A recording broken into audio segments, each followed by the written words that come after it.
The notification pinged at 11:47 p.m., just as I was finishing the security patch for Morrison Industries. "Don't worry, he's clueless."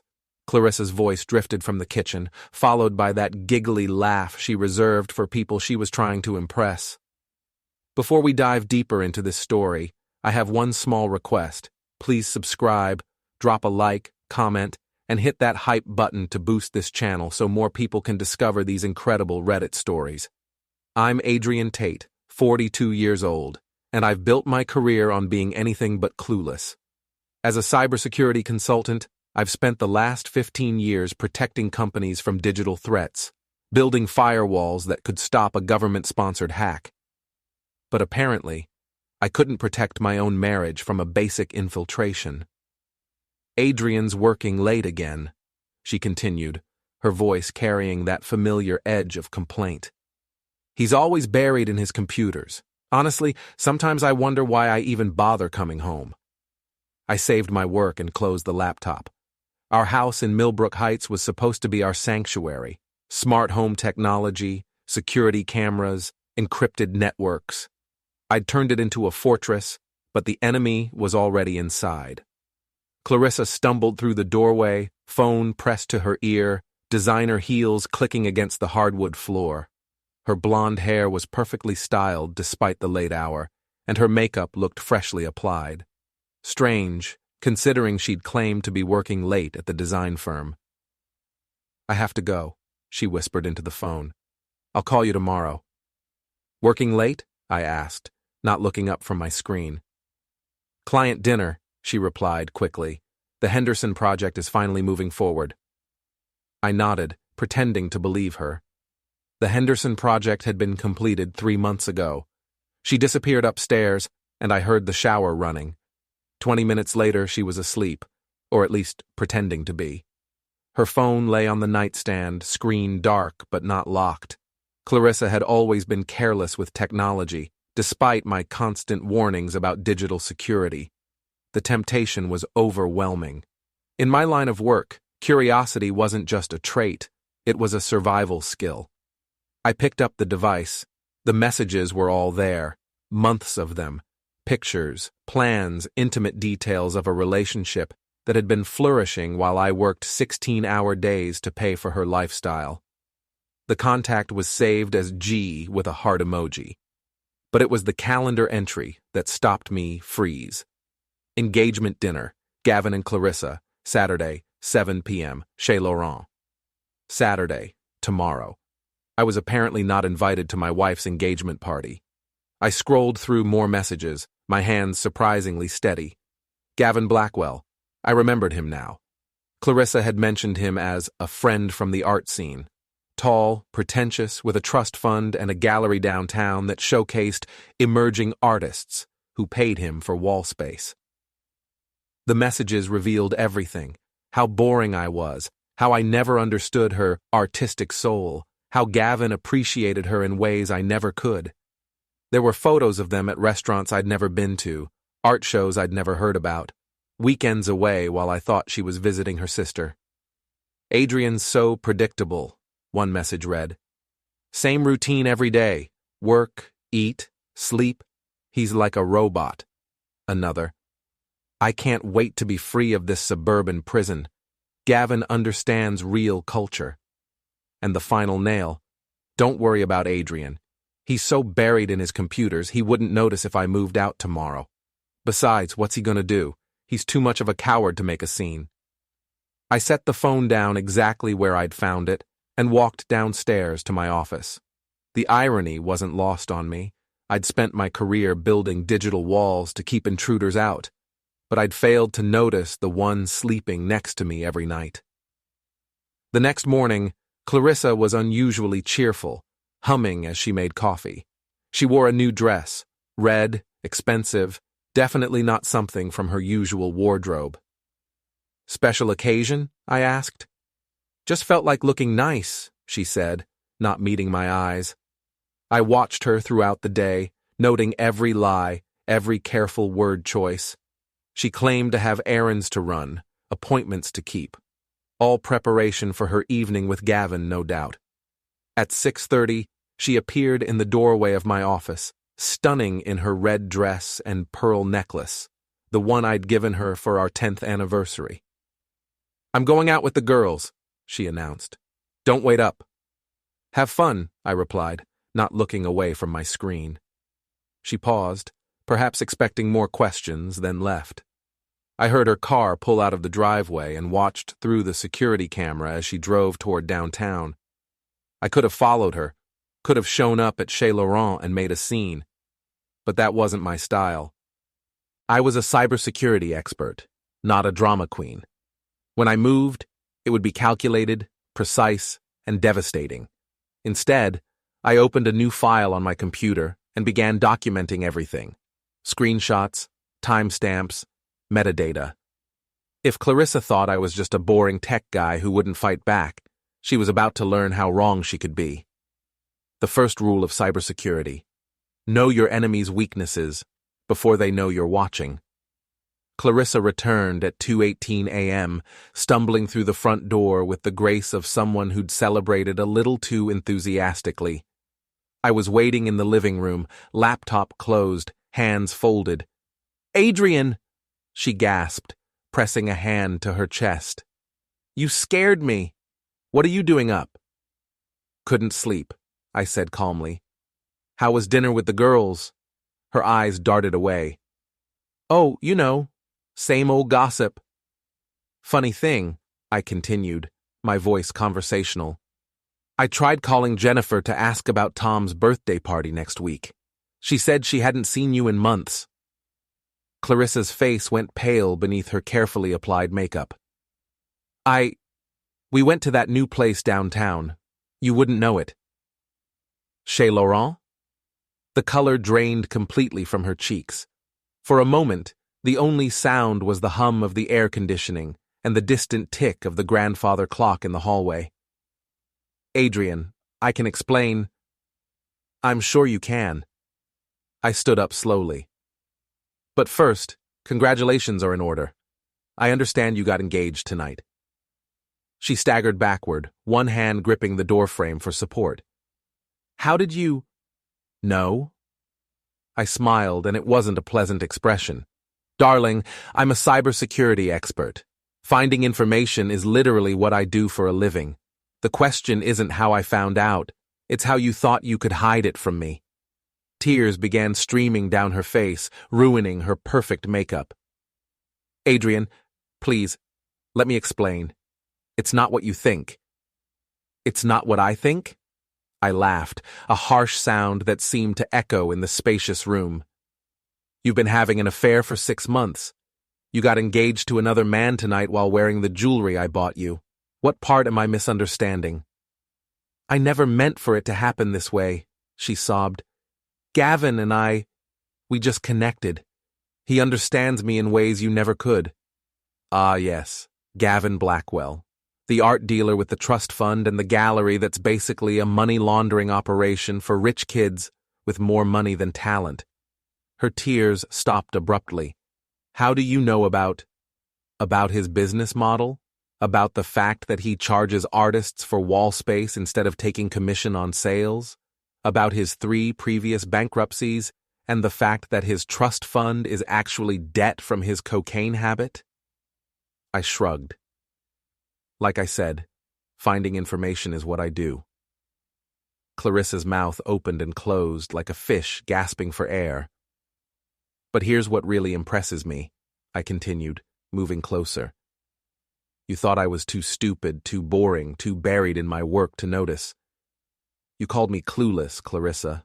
Me. The man who's stopped more corporate espionage attempts than the FBI. Adrian, I'm sorry, Sorry? I interrupted. "You're sorry?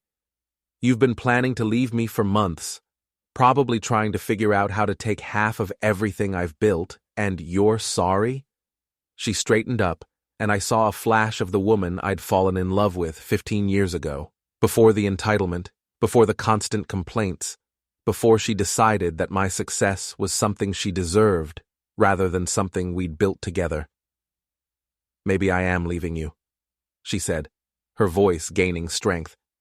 Maybe I am tired of being married to a man who cares more about his computers than his wife. Maybe I want to be with someone who actually appreciates me. Someone who appreciates your credit card, you mean? Her hand flew toward my face, but I caught her wrist easily. I wouldn't if I were you. Assault is a crime, and unlike your boyfriend, I actually know how the legal system works.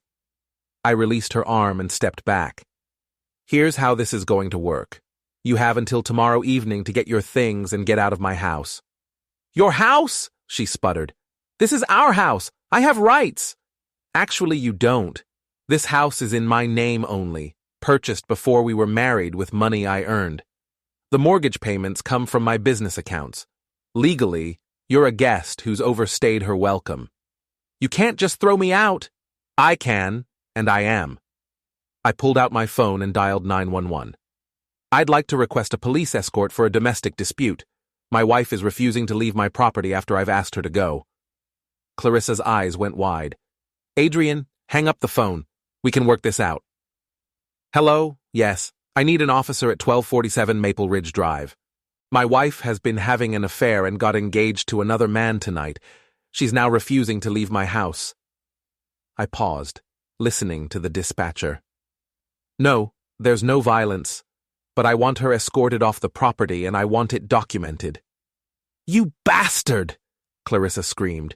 You can't do this to me! I'm not doing anything to you, I replied calmly, ending the call. You did this to yourself. I'm just responding appropriately. Within 15 minutes, 2 patrol cars pulled into our driveway. Officer Martinez and Officer Chen. I'd done security work for the police department's computer systems, so they knew me professionally. Evening, Adrian, Martinez said as I opened the door. What seems to be the problem? My wife has been having an affair and got engaged to another man tonight. I've asked her to leave, but she's refusing. I want her escorted off the property. Martinez looked past me to where Clarissa stood in the living room, mascara streaked down her face. Ma'am, is this your residence? It's our house, she protested. We're married. Actually, I interjected, producing the deed from my filing cabinet, the house is solely in my name. She has no legal claim to the property. Officer Chen examined the paperwork. Ma'am, if the house is in his name and he's asking you to leave, you need to go. Do you have somewhere to stay? This is ridiculous. Clarissa turned to me, her voice desperate. Adrian, please, we can work through this. Marriage counseling, whatever you want. What I want, I said quietly, is for you to leave. Now. It took another hour, but eventually Clarissa packed 2 suitcases and left with the officers escorting her to ensure there was no further drama. The last thing she said as she got into her car was, You'll regret this, Adrian. Gavin won't let you get away with humiliating me. I watched her taillights disappear down Maple Ridge Drive, then went inside and changed all the locks.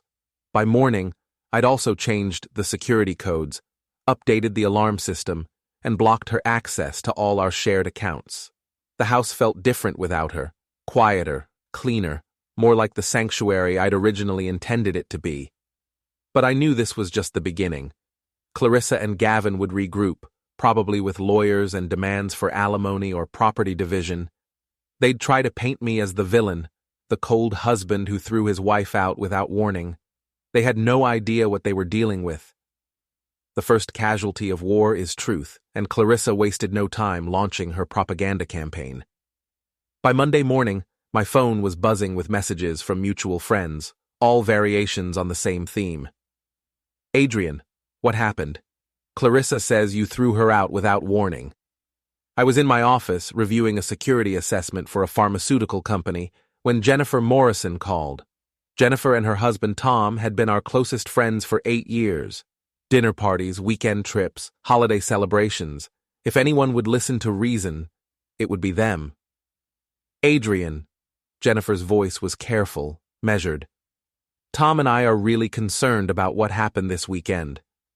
I appreciate that, I replied, saving my work. It's been a difficult few days. Clarissa came by yesterday afternoon. She was devastated. She said you just snapped and threw her out of the house with no explanation. I leaned back in my chair. Is that what she told you? She said you've been distant and cold for months, and when she tried to talk to you about marriage counseling, you called the police on her. The beauty of a well-crafted lie is that it contains just enough truth to be believable. Yes, I had called the police. Yes, I had asked her to leave. But the context, her 6-month affair, her secret engagement, had been conveniently omitted. Jennifer, did Clarissa mention that she got engaged to another man on Saturday night? Silence on the other end of the line. Did she mention that she's been having an affair for 6 months with Gavin Blackwell? Adrian, that's a serious accusation. It's not an accusation. It's a fact. I have the text messages, the photos, the hotel receipts. She didn't just cheat on me, Jennifer. She planned to leave me and take half of everything I've built while continuing her relationship with another man. I don't know what to say. You don't have to say anything. But before you and Tom decide whose side you're on, maybe you should ask Clarissa why she didn't mention the affair when she came crying to you. Jennifer promised to call back after talking to Tom, but I knew I'd already lost them. People don't want complicated truths when simple narratives are available. Clarissa was the victim, beautiful, emotional, abandoned by her cold husband. I was the villain, successful, analytical, clearly incapable of meeting a woman's emotional needs. The pattern repeated itself throughout the week. David and Sarah Chen, gone. Mike and Lisa Rodriguez, gone. Even my neighbor, Mrs. Patterson, who'd always been friendly, now gave me suspicious looks when I checked the mail. By Friday, I understood the scope of Clarissa's campaign. She'd positioned herself as the wronged wife, driven to seek comfort elsewhere by her husband's emotional neglect. The affair became a mistake, the engagement a rebound decision made in the heat of the moment. I became the controlling husband who'd thrown his wife out rather than work on their marriage. The truth was more complex, but complexity doesn't spread as easily as simple stories. The final blow came on Friday evening. I was at Murphy's Pub, a place Tom and I had visited every Friday for 3 years.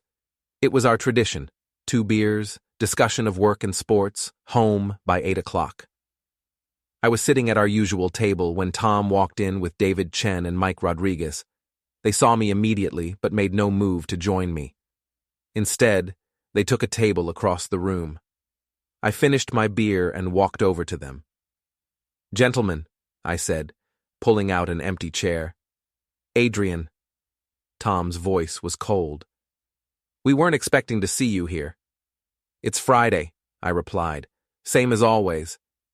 "Maybe you should find a new place to drink," Mike said, not looking up from his beer. "Excuse me?" David leaned forward. "Look, man, we heard what you did to Clarissa, throwing your wife out of the house because she wanted marriage counseling. That's pretty low even for you." "Even for me?" I kept my voice level. "What's that supposed to mean?" "Come on, Adrian," Tom said. "You've always been intense, controlling. We've all seen how you treat Clarissa at parties, correcting her stories, interrupting her conversations. It's not surprising she felt trapped." I stared at him. Tom Morrison, whose business I'd saved from a ransomware attack 2 years ago. Tom, who'd asked me to be his daughter's godfather. Tom, who'd borrowed $15,000 from me when his restaurant was failing and paid it back in installments over 18 months. "So you believe I'm the kind of man who would throw his wife out for asking for marriage counseling?" "We believe Clarissa," Mike said firmly. "She's our friend too, Adrian. And frankly, your version of events sounds pretty convenient. She cheated because you were a bad husband. She got engaged because she was emotional. She lied because she was scared of your reaction." "My version of events," I repeated slowly, "is that she had a 6-month affair, got engaged to another man, and lied about it for months. Your version is that I'm an abusive husband who drove her to it." "Look," David interjected, "maybe the truth is somewhere in the middle. but the way you handled it, calling the cops, throwing her out with no warning, that tells us everything we need to know about your character." I stood up slowly. "You're right. It does tell you everything you need to know about my character. The question is whether you're smart enough to understand what it's telling you." "Is that a threat?" Tom asked, his voice rising.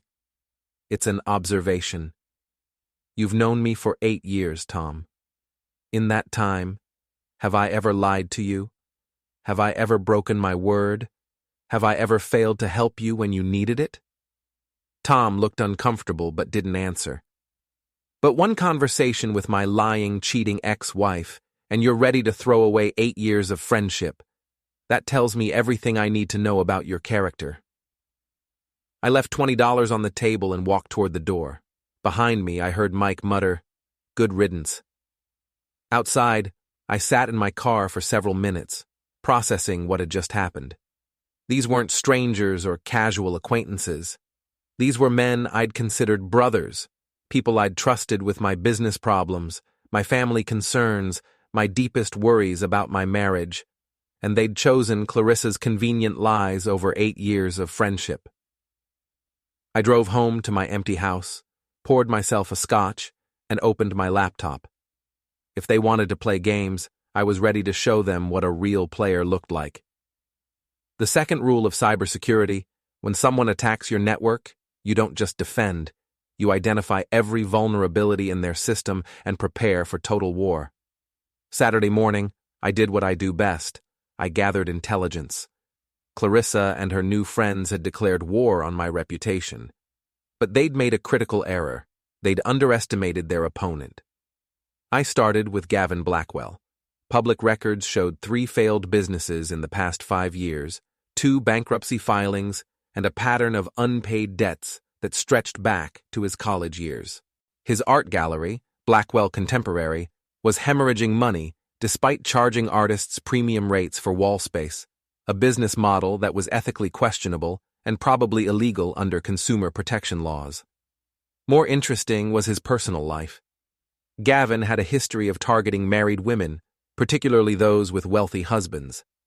Clarissa was his third known affair with a married woman in 2 years.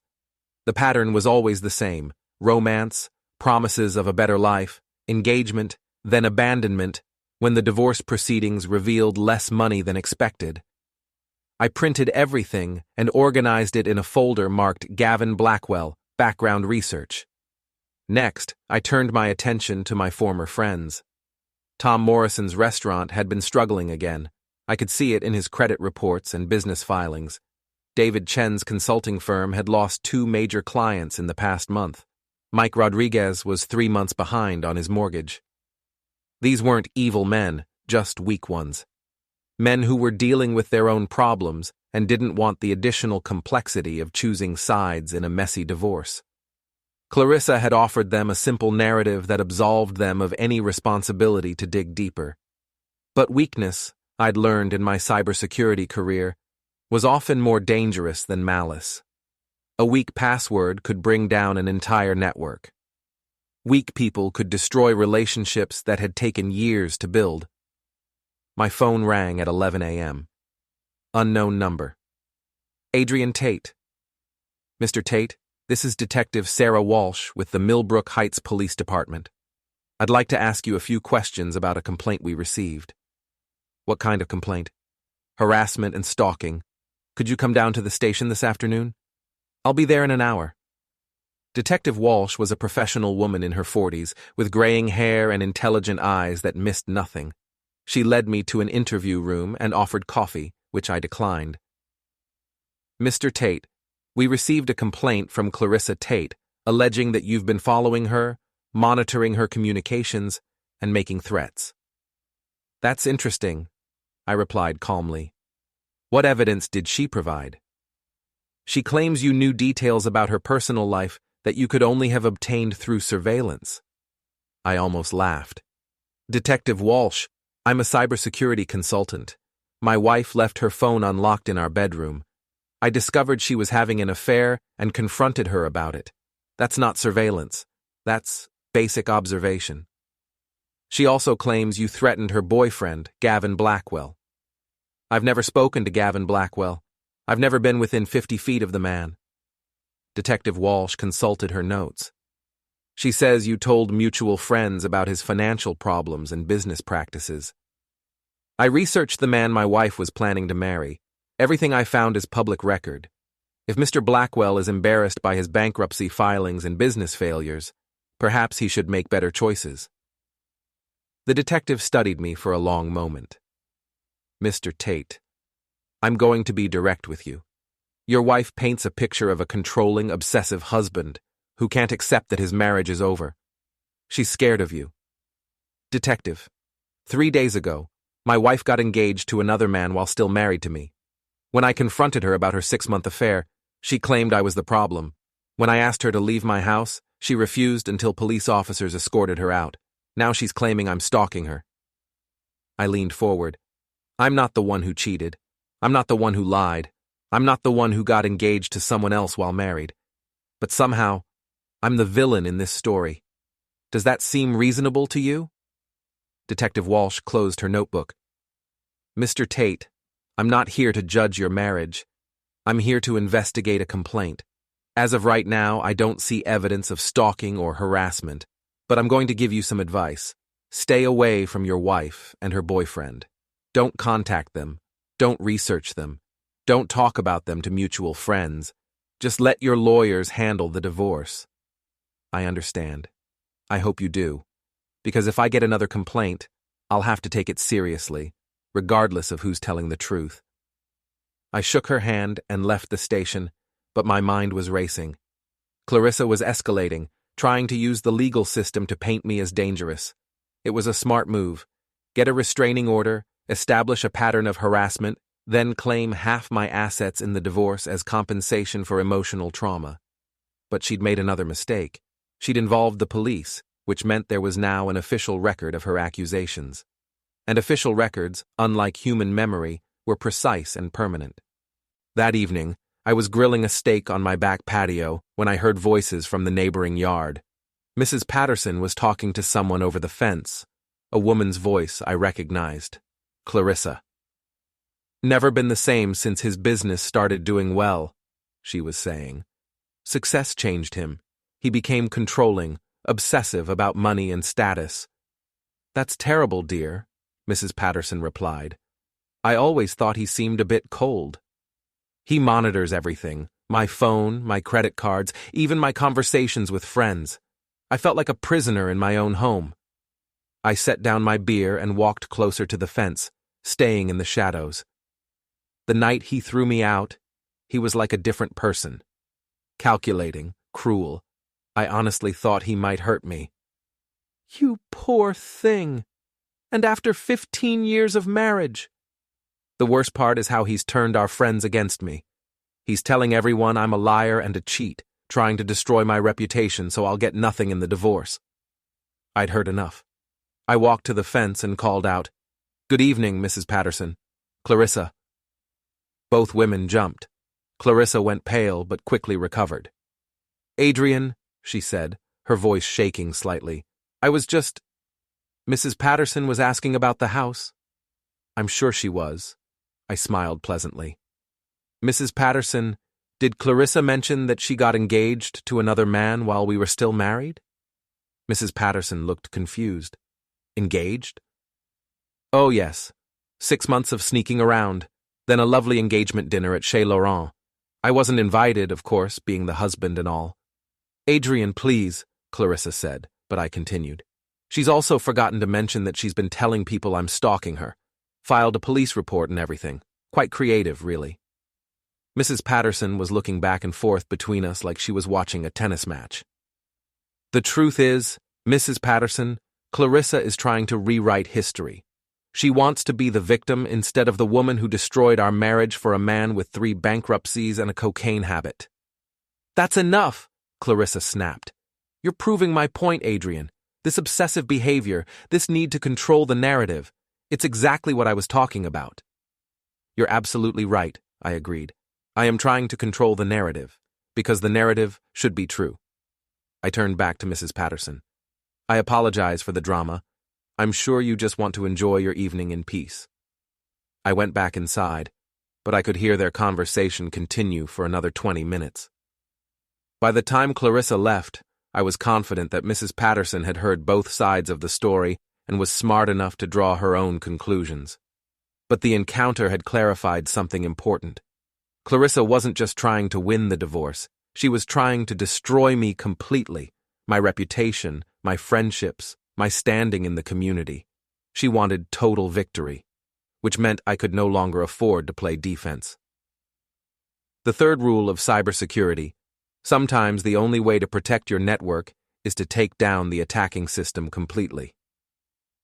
Sunday morning, I made a decision that would have seemed impossible a week earlier. I was going to destroy Clarissa and Gavin Blackwell systematically, legally, and completely.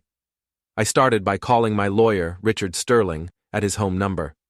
Richard and I had worked together on several corporate cases, and he knew my reputation for thoroughness.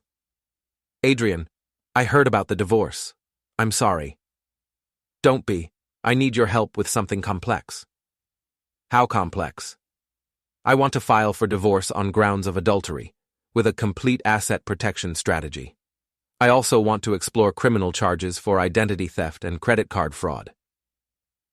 Richard was quiet for a moment. "What did you find?"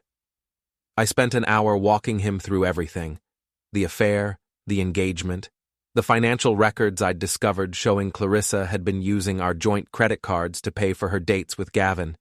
She'd also opened a credit card in my name without my knowledge, a federal crime.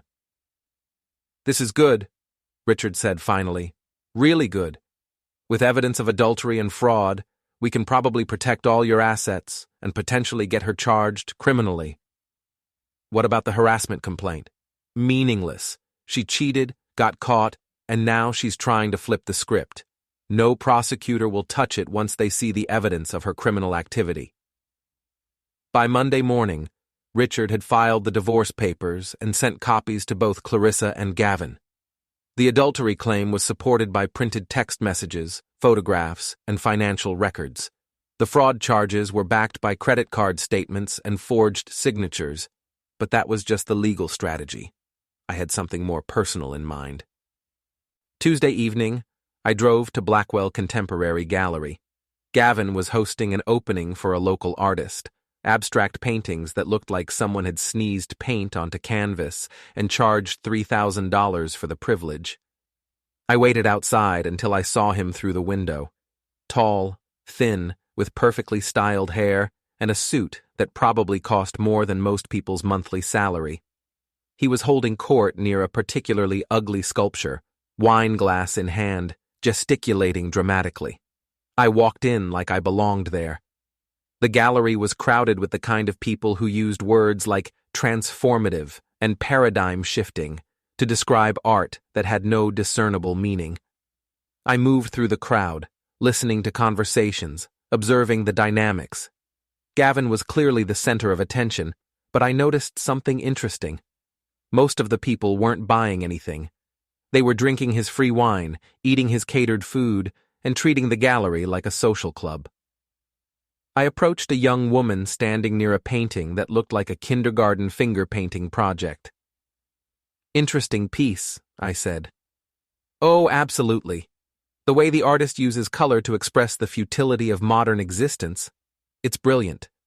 "How much?" $4,500. "For that?" She looked offended. "It's not just a painting, it's a statement about contemporary alienation. It's finger paint on canvas." Before she could respond, I felt a hand on my shoulder. "Excuse me," a male voice said. "I don't think we've met." I turned to face Gavin Blackwell. Up close, he was less impressive. Soft features, weak chin, eyes that darted around the room like he was looking for escape routes. "Adrian Tate," I said, extending my hand. His face went white. "You're Clarissa's husband." "Soon-to-be ex-husband," I corrected.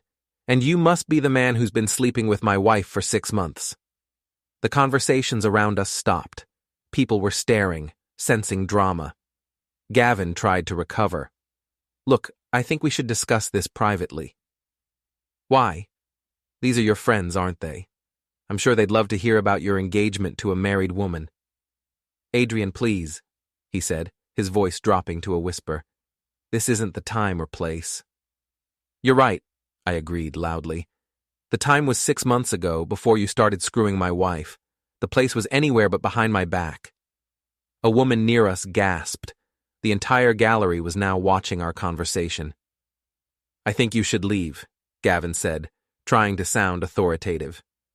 Actually, I think I should stay. I'm interested in art, and I have some questions about your business model. I turned to the crowd. Did you know that Gavin charges artists for wall space instead of taking commission on sales? That's right. The artists pay him to display their work, whether it sells or not. Murmurs rippled through the crowd. Several people looked confused. That's not unusual, Gavin stammered.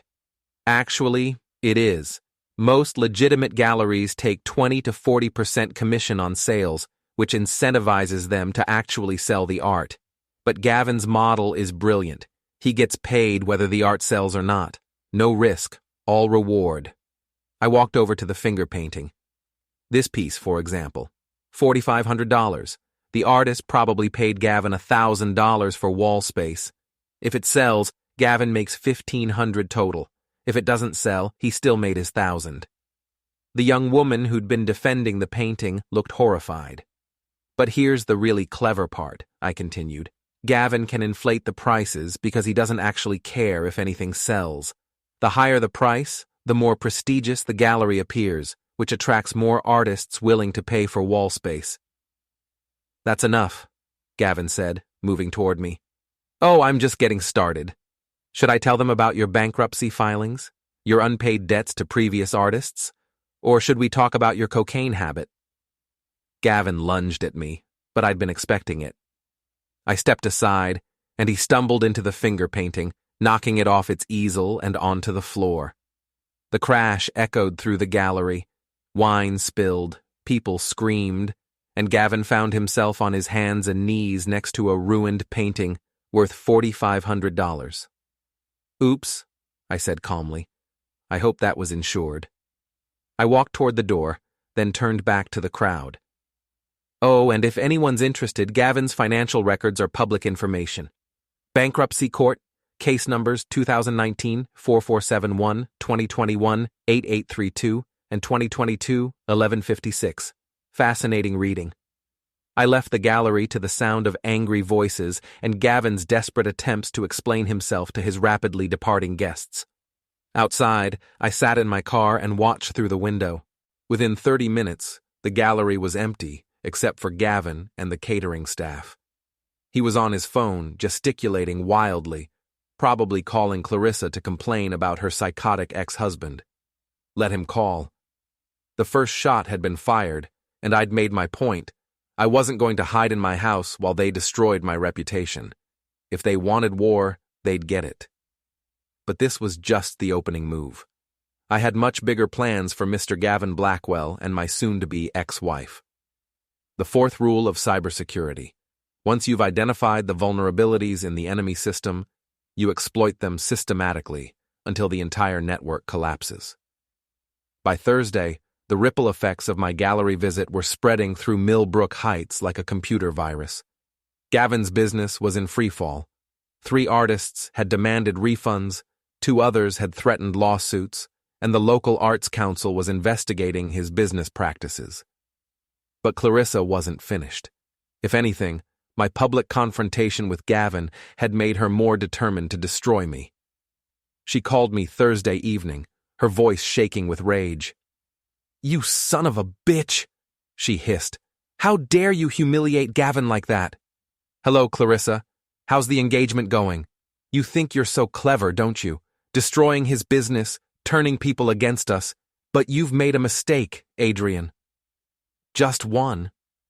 You've shown everyone what you really are. A vindictive, obsessive man who can't accept that his wife doesn't love him anymore." I leaned back in my chair. Is that the new narrative? It's the truth. And now I have witnesses. Dozens of people saw you attack Gavin unprovoked. I never touched him.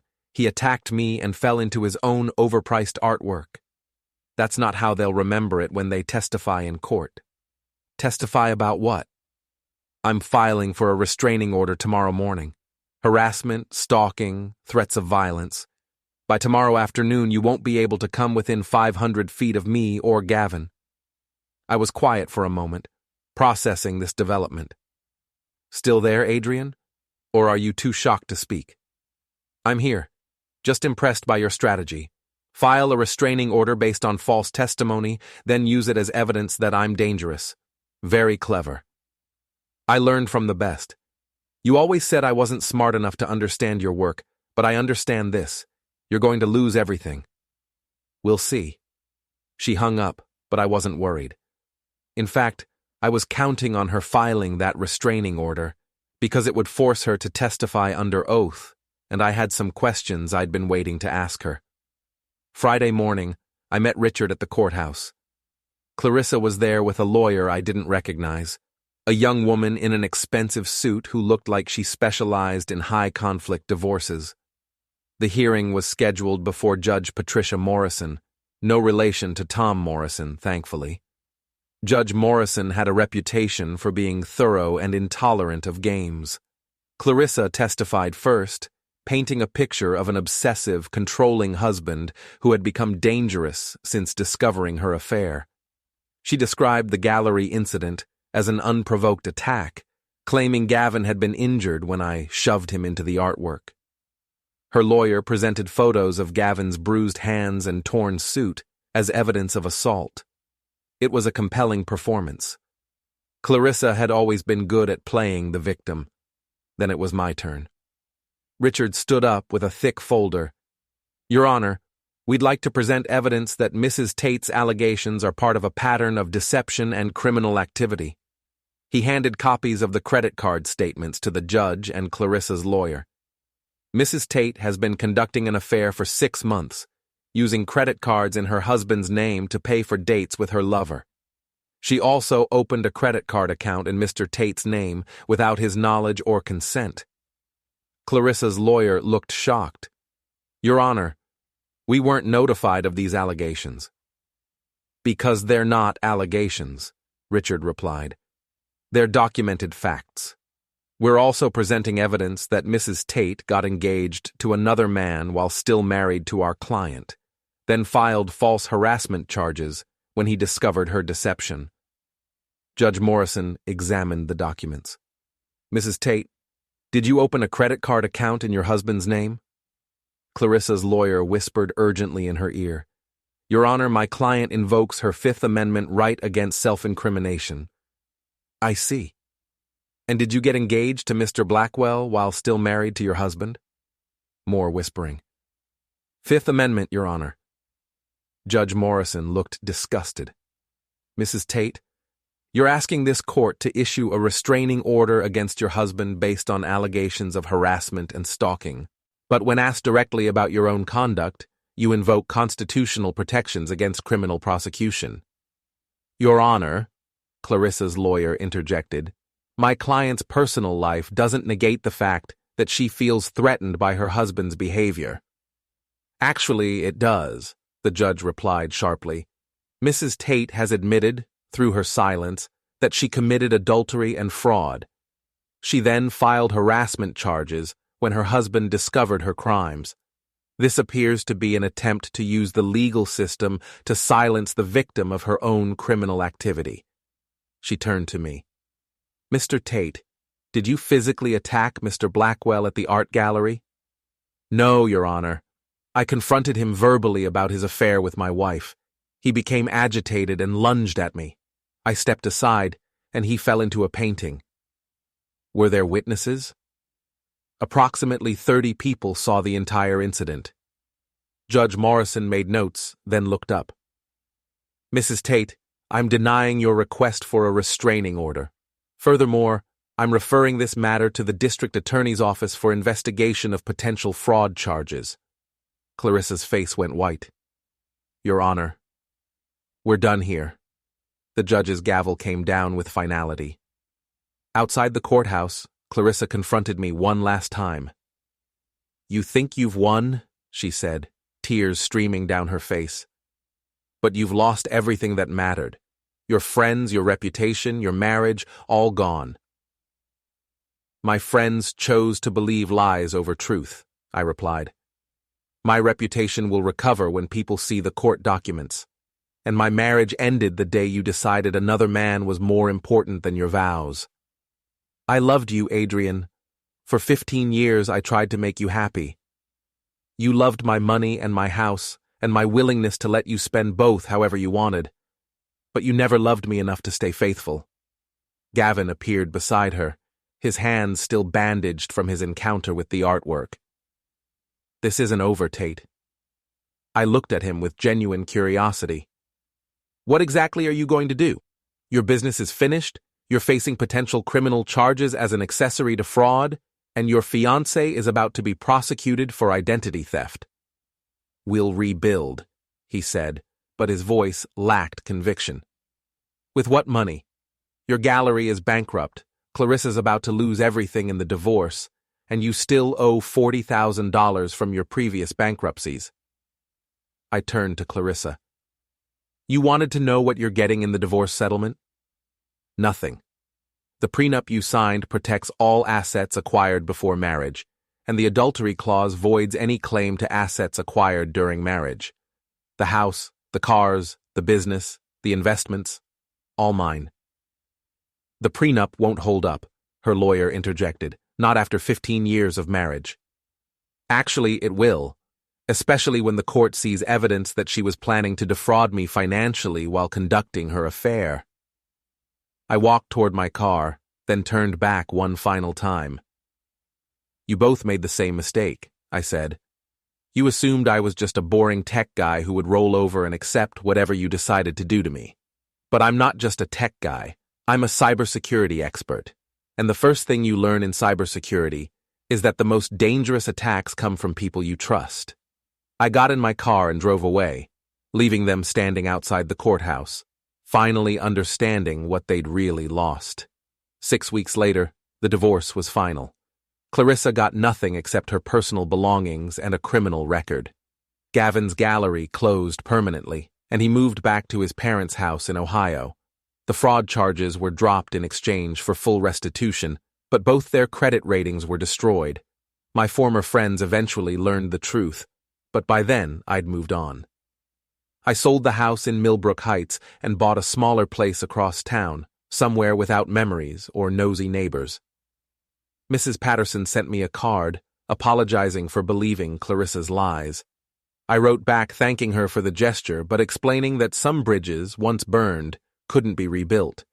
Detective Walsh called to inform me that all charges had been dropped and to apologize for the inconvenience. I told her she'd just been doing her job. The last piece of the puzzle fell into place on a Tuesday morning 3 months after the divorce. I was reviewing security protocols for a new client when my phone rang. Adrian Tate. Mr. Tate, this is Jennifer Morrison. I almost hung up, but curiosity got the better of me. Hello, Jennifer. I wanted to apologize. We found out the truth about Clarissa and Gavin, about everything. How? Tom ran into Detective Walsh at the grocery store. She told him about the fraud charges, the fake harassment complaints, all of it. I said nothing. We were wrong, Adrian. We should have listened to you, should have asked more questions. We let Clarissa manipulate us because her story was easier to believe. Yes, you did. Is there any chance we could try to rebuild our friendship? I thought about it for a long moment. These people had known me for 8 years, had seen my character, my integrity, my loyalty. But when faced with a choice between complex truth and simple lies, they'd chosen the lies. Jennifer, I appreciate the apology, but some damage can't be undone. I understand, I wanted you to know that we know we were wrong. After she hung up, I sat in my office thinking about the past few months. I'd won everything I'd set out to win: the divorce, the financial settlement, the vindication of my reputation. Clarissa and Gavin had lost everything they'd tried to steal. But victory, I'd discovered, was a cold comfort when you had no one left to share it with. The final rule of cybersecurity, the one they don't teach in textbooks. Sometimes protecting your network means accepting that you'll be defending it alone. I closed the case file on my marriage and got back to work. There were always new threats to defend against, new systems to protect, new firewalls to build. And I'd learned that the most important firewall of all was the one around your own heart.